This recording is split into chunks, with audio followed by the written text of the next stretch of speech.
Marvel Studios' The Incredible Hulk, the movie that is simultaneously boring as hell, but is also one of the greatest adaptations of the Hulk in the entire MCU.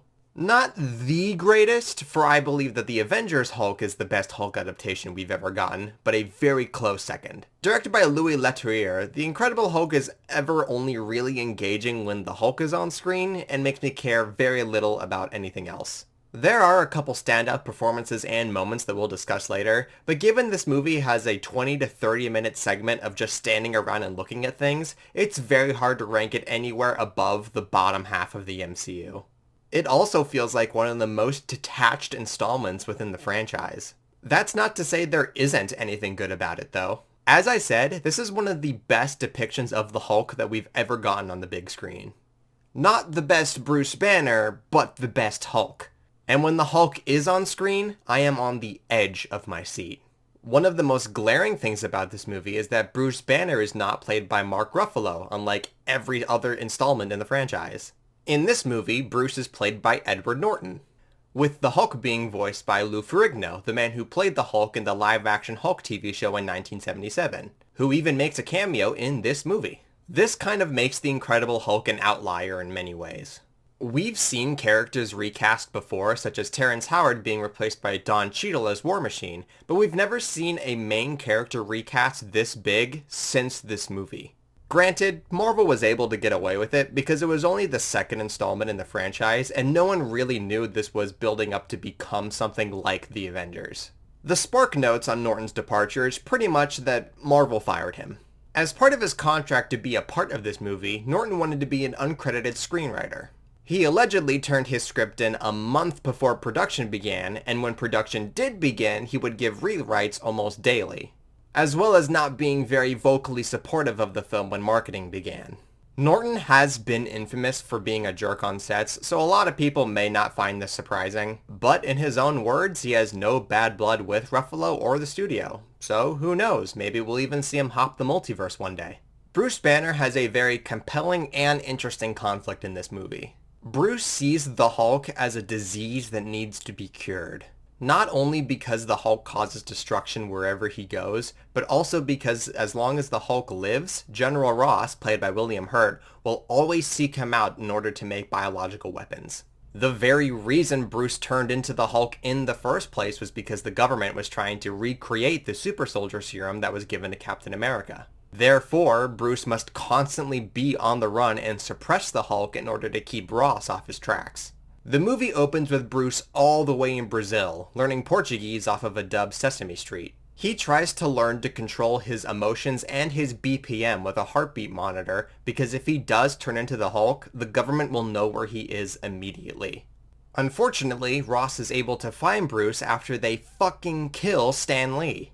This feels like another run-of-the-mill cat-and-mouse chase between the two parties since Ross uses tactical advantages like ceasing all contact until they're ready to pounce on Bruce. Bruce in turn seems to flawlessly traverse the streets, showing that he did map out his escape just in case they did find him. This endless goose chase is one of the many examples of the concepts that I really like in this movie. It's just unfortunate that a lot of the execution is lacking.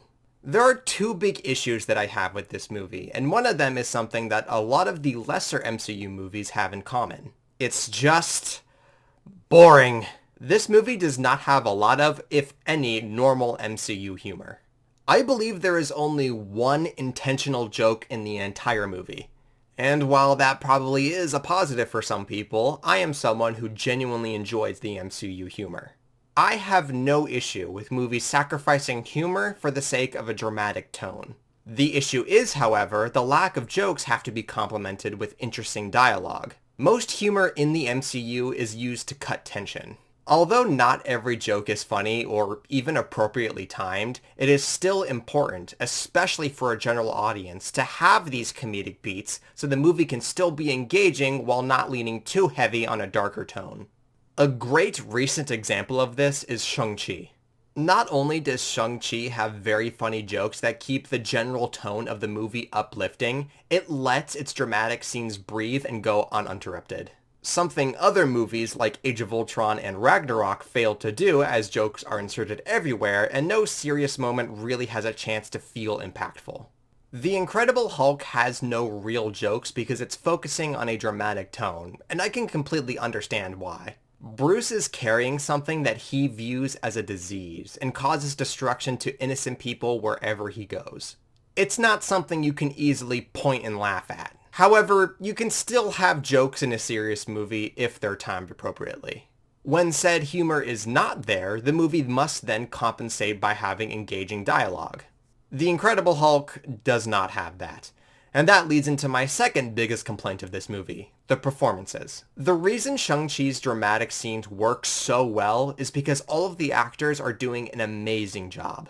In The Incredible Hulk, however, there are many actors who are giving rather dull performances. I am not saying these are bad actors by any means. I'm simply saying that in this movie, it felt like they weren't giving 100%. That may be due to the daily rewrites, but we'll never know. The dialogue between Norton and Liv Tyler, who plays Betty Ross, is mind-numbingly boring. They both talk in these slow, dragging tones that honestly made me stop paying attention to whatever they were talking about. Not to mention Norton has almost no pitch in his voice whatsoever. He's so monotone. The loudest he ever talks is the loudest that I would talk to my friends in the high school cafeteria. I give Liv Tyler way more credit in that regard because this girl screams her head off in this movie. When she's upset, you know it. Still though, Liv does not have a lot to work with when conversing with Norton, and I'm going to believe that that isn't her fault. Bruce and Betty's relationship is kind of boring in general as well. Maybe it's because we never see their relationship grow and develop in any real way. I was more invested in Betty's other relationship. Is that Phil Dunphy? I'm probably about to piss some people off, but another actor I was not super crazy about was Tim Roth, who plays Emil Blonsky, aka The Abomination. Now, The Abomination is sick. I will not deny that. And I think that Blonsky's transition into The Abomination is very well handled. Seeing this soldier who is losing his touch due to his age become addicted to the power he's receiving is very compelling. However, Tim Roth gives a very similar performance to Norton. Not only does he provide a monotone delivery, it feels like he's not fully into it. His physical acting is very neat. You can definitely tell that Roth tried his best to transition the character into a weak soldier into a full-blown addict. I mean, the guy is a sweaty mess by the end of the film. So while Roth's physical acting is on point, we don't really see any of that chaotic energy that he has while he's the Abomination as compared to before.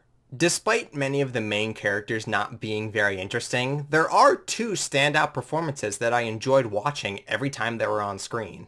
The first being General Thunderbolt Ross, played by William Hurt, may he rest in peace. William does an amazing job at being a massive dick. General Ross has made Bruce a worldwide criminal, not because of all the destruction the Hulk has caused, but because Ross wants Bruce's blood in order to make more Hulks as weapons. Ross is even willing to make his own daughter a criminal because she gets in his way. You just dislike him, and that's how you know that William does a good job. You know when an actor is good at their job when they make you hate the character that they're playing. The only thing regarding General Ross that I wasn't too keen on was Tony coming to him to talk about the Avengers Initiative. It's not that I didn't like the scene, it's just I don't understand it. First off, why Tony? Why not Nick Fury? Nick is the one assembling the team, and Ross already works for S.H.I.E.L.D. It'd make a lot more sense for one of Ross's superiors to request help finding the Hulk. But another thing, why go to Ross in the first place? Ross does not view the Hulk as a hero. Ross only really sees Bruce and the Hulk as government property. So why would Tony, Nick Fury, S.H.I.E.L.D., whoever, go to Ross and be like, hey, you know that guy you've been hunting in order to make weapons out of him? Can you tell us where he is because we want to recruit him for our superhero team? It's just a very weird scene and doesn't feel natural. But other than that one scene, I thoroughly enjoyed William Hurt's performance, and it's sad knowing that we'll never get to see him again in the future. We truly lost a legend. The other standout performance for me was a character that wasn't even in the movie for that long. Tim Blake Nelson as Samuel Stern. Samuel Stern is Bruce's mysterious ally, Mr. Blue. Mr. Blue sends Bruce varying ingredients so Bruce can try to create a cure for himself, with Bruce failing every time. It gets to the point where Bruce must meet Samuel in person in order to get a more accurate blood test. Nelson seems like the only person who actually had fun on set. Nelson puts a lot of inflection in his voice and is very mobile. He's just fun to watch. He doesn't really do much though. He gives Bruce an antidote that doesn't work, creates the abomination using Bruce's blood that he replicated, and then he just goes away. Forever. This is interesting because for those who don't know, in the comics, Samuel Stern is the villain known as the Leader, a man who gets his superhuman brain powers from gamma exposure. Not only do they tease Samuel becoming the Leader by showing some of Bruce's blood dripping directly into a cut on his head, but apparently there is even a deleted end credit scene where Samuel becomes the Leader. Samuel's time in the MCU was short-lived, but he was a shining light in a rather dull movie. Here's hoping Nelson makes a return as the Leader in the MCU in the future. If Tim Roth can come back, so can he. Now with all of that out of the way, let's get into what everyone came to see this movie for. The Hulk. I will repeat again, this movie has one of the best adaptations of the Hulk the MCU has ever given us. And while Norton's performance is lackluster, Bruce and the Hulk have a very cool dynamic. As we've already discussed, Bruce only sees the Hulk as a disease that needs to be gotten rid of. It is definitely not something that can be used for good. Bruce even experiences trauma from his transformations. Not only does it take a physical toll, almost creating some sort of hangover effect, but he develops some sort of PTSD from all the fights the Hulk gets in. Flashes of explosions and machine guns keep Bruce up at night. So it's more than understandable why Bruce would want to get rid of such a dangerous infection. This doesn't mean the Hulk isn't amazing. I think this movie perfectly captures the Hulk's sheer destructive nature. He's just this ripped Goliath that seems like nothing can stop him. Hulk is so ripped, his muscles have muscles. Actual negative 10% body fat. The Hulk's unnatural appearance makes him completely visually separate from Bruce. There's a tiny subplot about how the Hulk is still the base of Bruce's mind, given how the Hulk cares so much about Betty just as much as Bruce. It implies that the Hulk is simply a manifestation of all of Bruce's negative emotions times a million. This subplot is interesting because it's pretty much flipped in future installments. While Bruce and the Hulk look nothing alike but are thought to still be the same person in this movie, Bruce and Hulk in future installments look very similar and are considered two separate entities. Well, until recently. I just love Bruce and the Hulk's dynamic in this movie. It's so hard not to enjoy this movie when the Hulk is front and center. During Bruce's first transformation, the movie does a really good job at teasing the Hulk to the audience. For the majority of the factory fight, the Hulk is hidden in the shadows, which is something that is seemingly very hard to do considering that the Hulk is this towering figure. This scene does a really good job at hiding him while also showing his scale, such as him throwing tankers and tossing soldiers around like Ken dolls. And when he finally does step out into the light, you can just see the pure anger on his face, something that any person would be terrified to see. I also think this movie handled the fight scenes perfectly. Fight scenes must always be bigger and have higher stakes as the movie progresses. One of my complaints with the MCU in general is a lot of the final fights tend to fall flat. There are a lot of fight scenes that happen in the middle or even at the beginning of the movie that are way more memorable than the final battle. Just a couple examples off the top of my head would be the South Korea fight in Black Panther and the airport fight in Civil War. The Incredible Hulk does not have this issue. I've already stated that the factory fight is handled very well, but it's just the introductory fight. We don't get to see the Hulk in full, and we don't get to see the real weight of his destruction. But when the campus fight happens, all of that changes. We finally get to see the Hulk in broad daylight, and watching him destroy everything the military throws at him does not disappoint. I literally wince every time I see the Hulk kick Blonsky like a soccer ball with enough force to put Scott Sterling to shame. It's so amazing that you really don't expect the movie to one-up what you just saw. But it does. I'm not exaggerating when I say that the Hulk versus the Abomination fight scene is one of the best comic book movie fight scenes ever. It's this big climactic throwdown between these two demigods, two embodiments of anger just tearing each other apart. It has so many iconic moments such as the car punching gloves, the two hanging off the helicopter, and the only Hulk smash we have ever gotten. The Abomination looks even more terrifying than the Hulk. So the audience is now more intimidated by the villain than the hero. The audience knows that the Abomination cannot continue on his rampage because he is a real threat, and the Hulk actually gets his shit rocked a couple of times. This is the first time the Hulk has had a real challenge. Sure, it was annoying having to deal with the military, but the Hulk has never fought anyone that was ever able to be on the same league as him, let alone the potential to be better than him. You feel every punch. You hear the Hulk's pain.